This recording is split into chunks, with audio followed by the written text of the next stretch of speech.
Hello everyone and welcome back to the channel, Say What's Real TV. This review is for Hulu's Reasonable Doubt, Season 2, Episode 2, Say Hello.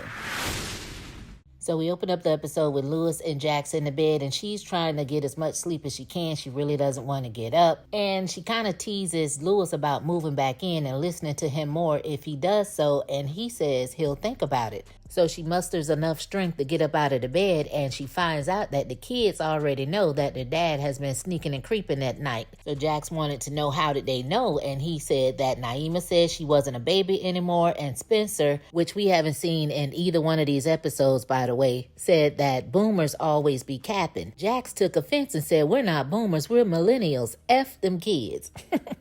So we then see Lewis taking Naima to school, and he is once again reminded that she is no longer a baby. She will not be sitting in the back seat anymore, and he wants to know, well, when did all this start? And she says, we'll table this conversation for a later time. And I do find it funny that Naima has technically grown up in real life, but on the show it's supposed to be only like a 2-month time jump, and we know that she was just 10 having her first menstrual cycle, and now she's looking around 12 or 13 and talking like she's 21, but not in a grown and sassy way. So we head over there to the law firm, and Jax is there to introduce everyone to Mr. Corey Cash. So Crystal, she's not here for it. She thinks he's there just trying to get clout, and she says she has a 5-year friend rule, and Jax is telling her, look, you don't have to be friends, just be nice. She claims she's always nice, but Daniel begs to differ. Daniel over there doing all kind of research on him, looking up his whole entire background. So the next thing we know, the receptionist is saying that he's here, and we see this tall, sexy, chocolate, fine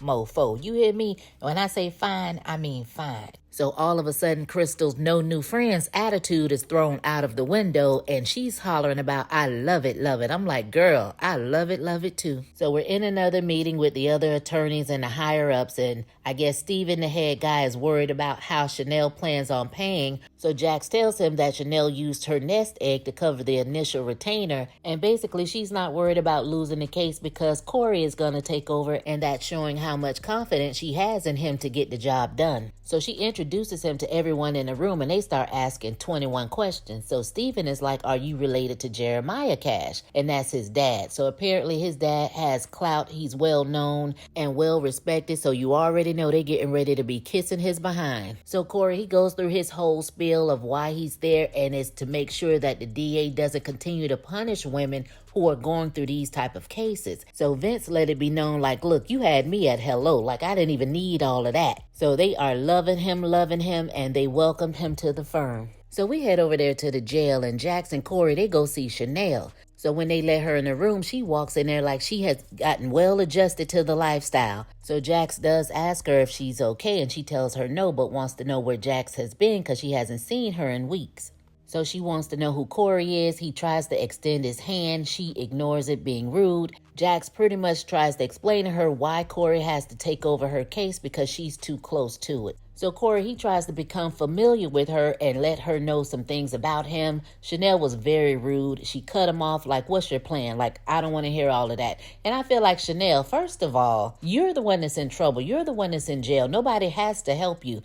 So I'm going to need you to pipe down on all this entitlement. So Corey, he asks Jax, can he get a moment alone with her? He tries to explain to her that the world will see her as this pretty, privileged gold digger. But he's there to change the narrative to make them see what he knows. All the makeup and the smiles is all just to cover up the bruises and the pain. And he's done it for so many other women, and he can do it for her. After they talk, Chanel, she walks out and she goes to Jax and tells her that she redeemed herself, and she walks off. Jax then asks Corey, what did he say to her? And he said exactly what she needed to hear. So we head over there to Dr. Webb's for the marriage counseling appointment, and he's pretty much asking them how things are going. So apparently Lewis is happy because Jax didn't take on Chanel's case, and Jax says that she's okay, but she does admit that she likes to be in charge, but everybody at the office loves Corey, and Chanel is okay with him, so she's good. So Dr. Webb wanted to know, since everything was going so well, has this translated into them hunching yet? So Lewis made sure he let it be known that it wasn't happening.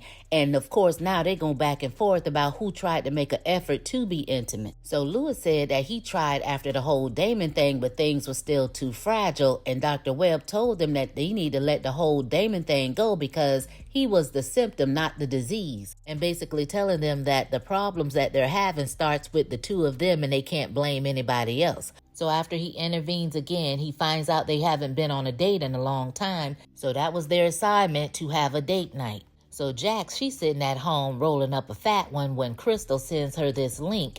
And it's Corey on Channel 8 Live telling the world that Chanel will not be posting bail and will remain there until she's finally free. And Jax is looking like he done lost his mind. So the next morning at the firm, she goes and confronts Corey about the Chanel no bond situation, and he tells her it's all taken care of. Chanel is on board, and she doesn't have to worry about the partners because him and Dan are going to show them a great presentation. And she's looking like, well, who is Dan?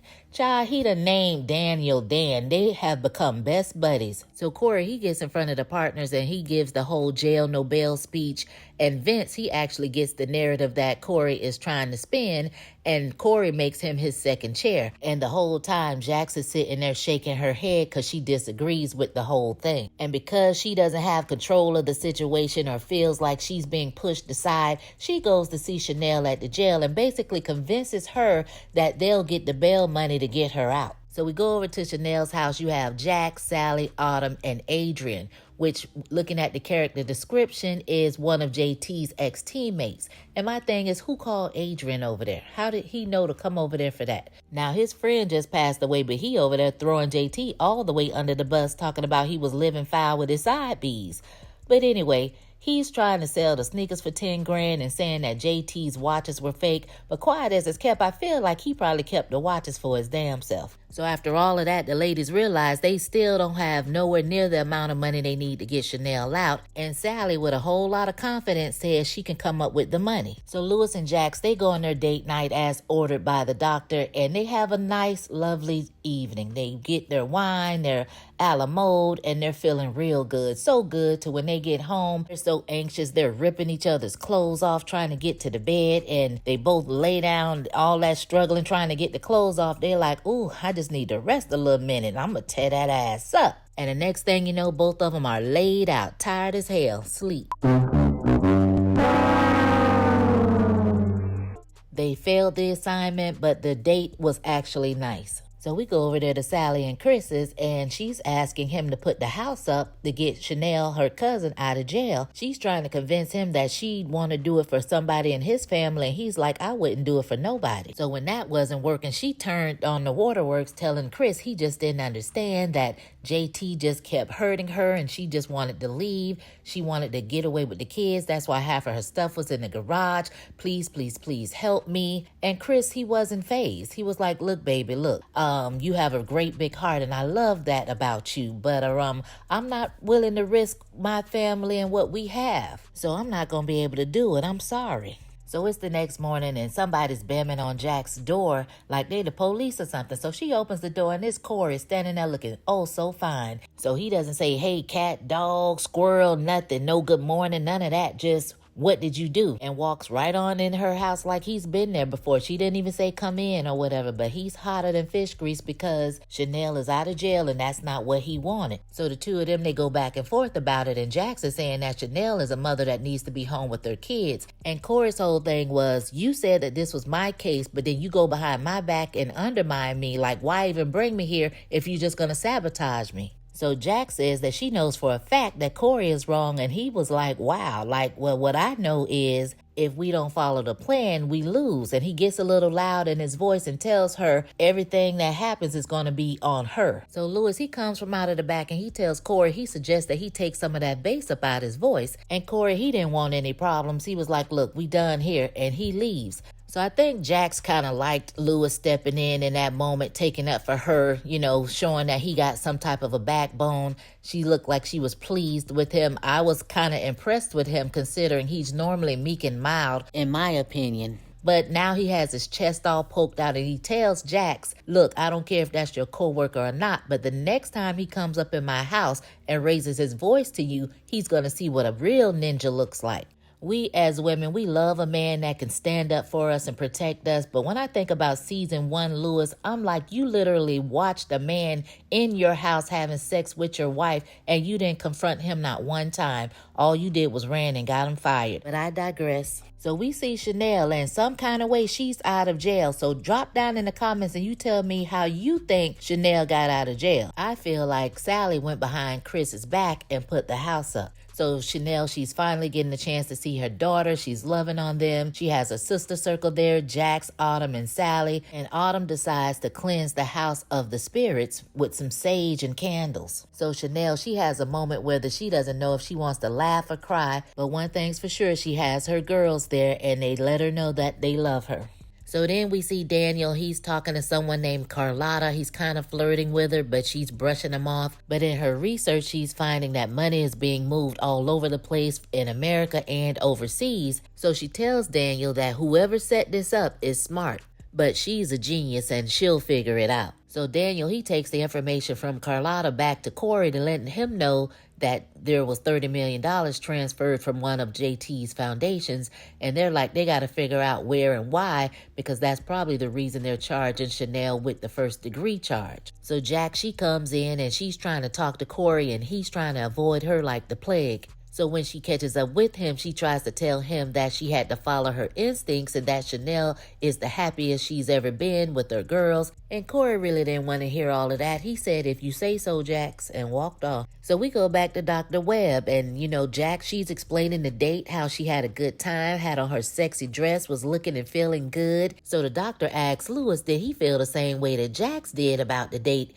And he reluctantly says yes, but then says, but we didn't get intimate. Over there sounding like a whole snitch. I'm like, Lewis, why you didn't say nothing to Jax the next morning when y'all woke up if you were that upset about it? So you guys know what happened from there. It was a back and forth again. So Dr. Webb, he had to intervene yet again, telling them that they're keeping tabs. But he tells them he has another assignment for them, and Jax wasn't having it. She said the last one didn't work that well. And he told her, look, this is about trial and error, and we're going to try again. So he wanted them to go home, set a 5-minute timer, hold hands, and stare into each other's eyes in silence. So they get home, and Jack, she sets the timer for 5 minutes, and they sit there Indian style holding hands, looking in each other's eyes, making all these little faces. So Jack, she couldn't take it anymore, so she started laughing. And Lewis was like, forget it. Like, I'm going to watch the game. So Jack, she tried to apologize and he really didn't want to hear it. He just went off talking about, I know you done been through a lot, but I got needs too. So Jack says to him, this isn't about me or the marriage. This about you getting your little Peter wet. And Jax was like, I get it. It's been a long time. And he says, not as long as you think. And Jax was like, what the hell is that supposed to mean? He says, you're smart. Figure it out. I said, ooh, child. So the two of them, they toss and turn all night. She's having a nightmare. She has to take some of her anxiety medicine. And I'm noticing every time Jax is in the bed alone, she has to wake up in this panic attack or having a nightmare needing to take these pills. But when Lewis is in the bed with her, she's fine. The next morning, they still have tension between them. So she asks him a simple question, whether or not he's going to JT's funeral. And he barks at her like, yeah, that was my friend. Why wouldn't I go? So she told him if he didn't want her to put her boxing gloves on, he needed to take his off. He wanted to know what it meant, and she said, you're smart, figure it out. I don't know why Lewis taking Jax for a joke, because he already knows she don't play no games. So we head over there to the funeral, and it's just one big media frenzy. There's fans all over the place holding up signs. Most are negative things towards Chanel. She ends up showing up, and she talks to JT's mom, Mavis, and she basically told her she only allowed her to come there because of the girls. So Mavis told Chanel she didn't have to unalive her son.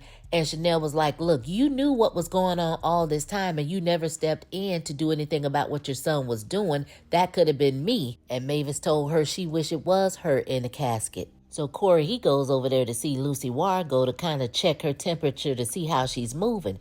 So he asked her, why are they overreaching with this first-degree murder charge? So the two of them, they end up going back and forth, and obviously they've done homework on each other to know what they've both done in the past. Corey ends up asking her, why has she moved from one DA's office to the next in the last 4 years? Was she pushed out? Was she trying to move up, or was she running away from something? So now Lucy doesn't have anything smart to say. She doesn't want to talk anymore. She's basically dismissing him from her office, saying, "Have a nice day." So Miss Lucy definitely has a past, and I can't wait for us to find out what that is. So Jack, she goes to see Chanel after their funeral, and she has to tell her to get off of social media, stop reading all those comments. So Chanel, she brings up JT, saying that every time she closes her eyes, she thinks he's going to wake her up throwing cold water on her face, coming home mad or drunk. So she said seeing him at the funeral, she thought that she would know that it would be over, but it's not over. So Jax tells her, well, at least you're not in jail anymore. And she says, well, I might as well be because it's what I deserve. So Jax was like, is there something you're not telling me? Like, I can't protect you if you don't tell me everything. So Chanel says, how are you going to protect me and you're not my lawyer anymore? So Jax, she really didn't have an answer for that, but she did ask Chanel if she wanted her to stay with her. Chanel was like, no, she kind of wanted some alone time. She was going to take a nap and then go get one of her girls. So as soon as Jax leaves, Chanel jumps on the phone and calls somebody saying, you know that thing we talked about? You were right. I'm ready. Who was Chanel calling? So we go over there to the law firm and Daniel has found the money. Chanel had $30 million transferred out of JT's account into an account that's only in her name, and she's made several transfers. The first one being about 10 weeks ago, and the last transfer was about a week before JT's unaliving. So Daniel also adds that because she used some type of shell account, the money is legally hers, but she did it without JT's or the business account's knowledge. Corey really didn't seem that surprised by any of that. He just told Daniel to find out more about the money, like where did it come from, and to make sure that it's not going to implicate Chanel. He also wanted to know what JT and Chanel's movements have been up until the unaliving, and Crystal was like, she has his car navigation, so that should help them out. So he was like, can you get Chanel on the phone? I need to talk to her. So Chanel, she goes over to Sally's house, but she doesn't pick Jordan up. She takes a book bag with extra things in there so Jordan can continue to stay, saying that she just needed more time to herself. She keeps thanking Sally. She's hugging her for a long time. She's whispering.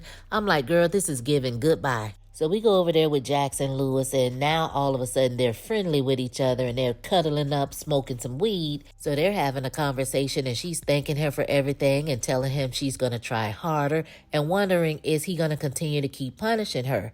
So basically she got him where she wanted him, if you ask me, because the next line was, who was she? That's all Jax really wanted to know. Jax not slick. So Lewis says it doesn't matter. And, she's like, well, is it someone I know? So he lies and he tells her no. And I'm trying to figure out, since you want to be so honest when it comes to Dr. Webb, why you just didn't tell her the truth right here and right now? So now all of a sudden when she find out her man is hunching somebody else, she ready to give up the coochie. And she wants to know, oh, did she do this to you? Now she wants to know, how did he F her? He says, well, do you really want to know? Of course she does. So he turns her over and give it to her from behind real good. So it's the next morning. They done got that pressure up off their chest. So everybody's happy. So she basically asked him to come back home in their space. And he says, okay. So while they're laying in the bed, her phone rings and she looks at him like, making sure he doesn't get upset about it. And he says, go ahead. I'm not going anywhere. So it's Corey calling her to let her know that Chanel's phone was disconnected. At the same time, Sally was clicking in on the other line. So she answers it. And Sally says that Chanel left a note saying something about, mommy had to go away, love you always. So Jack, she shoots over there to Chanel's house while she's on the phone with Corey. And she's like, she's not here. So Corey basically had to remind her how she thinks she knows everything and said, oh, so your instincts don't know. Now, she should know that Corey was not going to let that slide after going behind his back. So Corey tells Jax that Chanel hid $30 million of JT's money, so his instincts tell him that Chanel is gone, she's rich, and they're effed up. And that is where the episode ends. Woo, child. So what do y'all think Chanel went? She's on the run now. She's on the run. Who is helping Chanel? Who did she call? Did Sally put up that house after Chris told her not to? I believe she did. And will Jax find out that Tony was the one sleeping with Lewis? And should she even be mad about it? Drop down in the comments. Let's talk about it. As always, you guys, thanks for watching. Thanks for listening. And I'll catch you on the next one.